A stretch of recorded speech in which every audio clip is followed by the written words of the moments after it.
So you'll see on the table that we have a lot of these trays. Here, get a better look at this one. And then there's this one.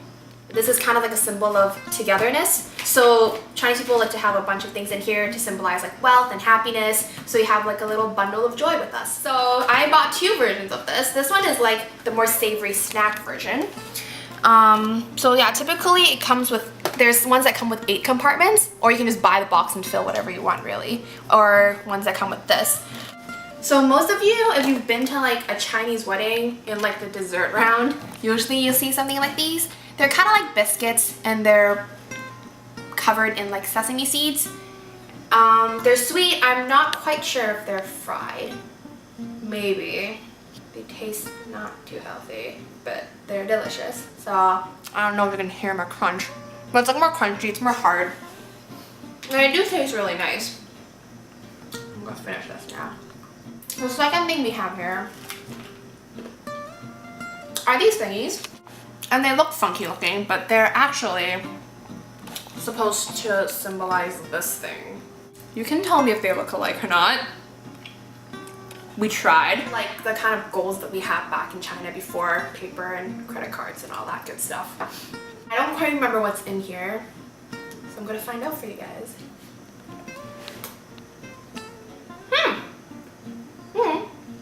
Peanuts. There's peanuts in here. So again, it's another crunchy thing. Is there a reason for peanuts? No. If there is, please let me know, pardon my ignorance, and put them down on comments on the bottom. These things, I'm not very knowledgeable. Not sure what these are. Oh, they're lighter than I thought. And these are actually more savory. The first 2 that I have are more sweet, and more savory. It's more crunchy. Everything's dough. So if you're a fan of your dough and you've never eaten this before, just buy a tray and go nuts. It's Chinese New Year. Fun fact, Chinese New Year is actually a 15-day celebration. And instead of like eating something different every day, we actually have traditions that you have to follow. I don't quite remember, but on some days you're not, like on one of the days, you're not allowed to see relatives or talk to people in case you sell you something bad. There's another day where you're supposed to clean the house. Haha, another thing that I don't always do, but you can do that if you want.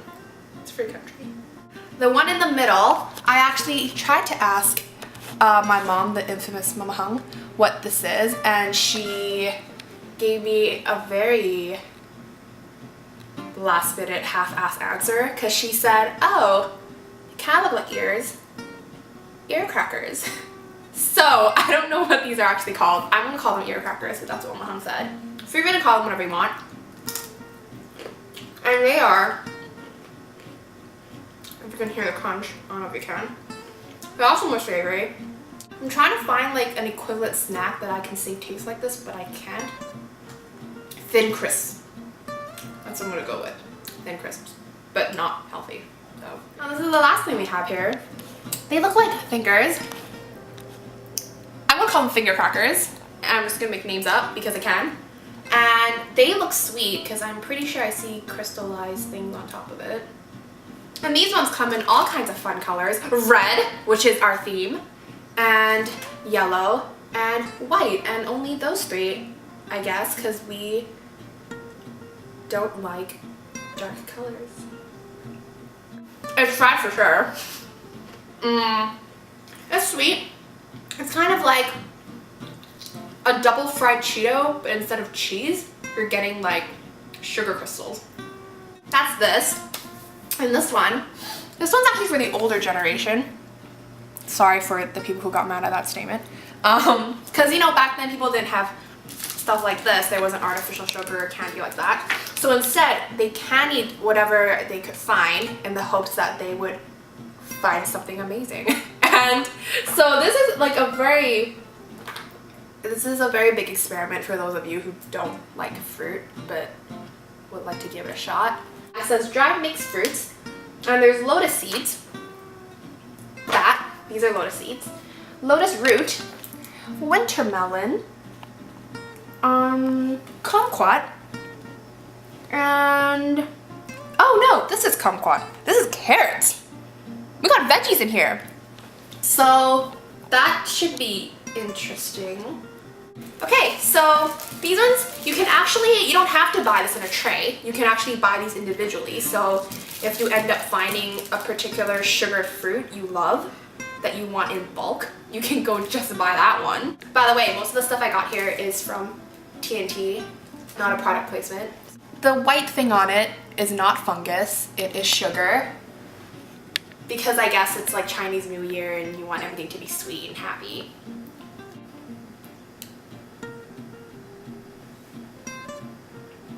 It's not as gross as I thought it would be. It's softer than I thought. I was expecting a bit of crunch based on the snack tray, but it actually isn't that bad. You can barely tell they're carrots, which I don't know if you like that. Don't feed this to your rabbit, because they'll be like, what? This is the lotus meat. And for a lot of vegetarian dishes in Chinese, we love using this. We'll put this in soup, we'll fry it, we'll drizzle it in honey. We will get creative and funky with lotus because we can. Lotus fruit has a very interesting kind of texture and flavor, and it's really hard to find something that would actually substitute it. And so despite this being sugared, you can actually taste the lotus fruit aftertaste. It's not savory and sweet, it's not like a weird clash or anything, it's just that you taste the lotus after you taste the sweet, and it's actually quite an interesting combination. These are the holes. Pretty sure this is accurate. These are the things inside. What? We'll put this in soup, and we'll also put this in dessert soup, which is like tong soy. So red bean soup, green bean soup, we'll just throw this in there. I'm sure there's medical benefits, but I'm not a doctor, so I'm not gonna make something up. Oh, what? What's the theme today? What? Me biting into things and exclaiming? This tastes exactly like it does, but just with sugar on top. Coconut. This is coconut. This is coconut meat, but crystallized sugar. So moving on, winter melon. I love winter melon. When I hot pot, I will always have winter melon, except sometimes it gets too soggy and then it just soaks too much stuff up, but that's okay. So it looks like this, which, you know, looks like a winter melon. This is really sweet, but again, winter melon is also like the weaker fruit of the vegetable. It's a weaker vegetable of the vegetable kingdom. It really has no personality or taste. It just does what it gets peer pressured into whatever flavor it is. This is kumquat. Pretty sure it's kumquat. I'm gonna call it kumquat anyway, but it's not. It tastes like an orange peel, but not like the gross garbage smelling orange peel, like a nice zesty orange peels. It tastes like that, but in like a little ball form. And it's actually quite tangy at the end, and even though it's sweet, I actually don't mind it as much. So that's the end of that. My final verdict on all of these is I would put this in a pina colada. I would eat this when I'm 60. I don't love you, winter melon. If you're listening, winter melon, you gotta have your own flavor, man. This actually is quite interesting. It's just interesting. What's the word I have for it? You should try it.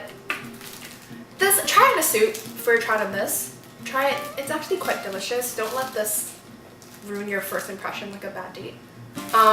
Carrots. Carrots. Carrots. I don't. Carrots. My verdict. So we're done this tray.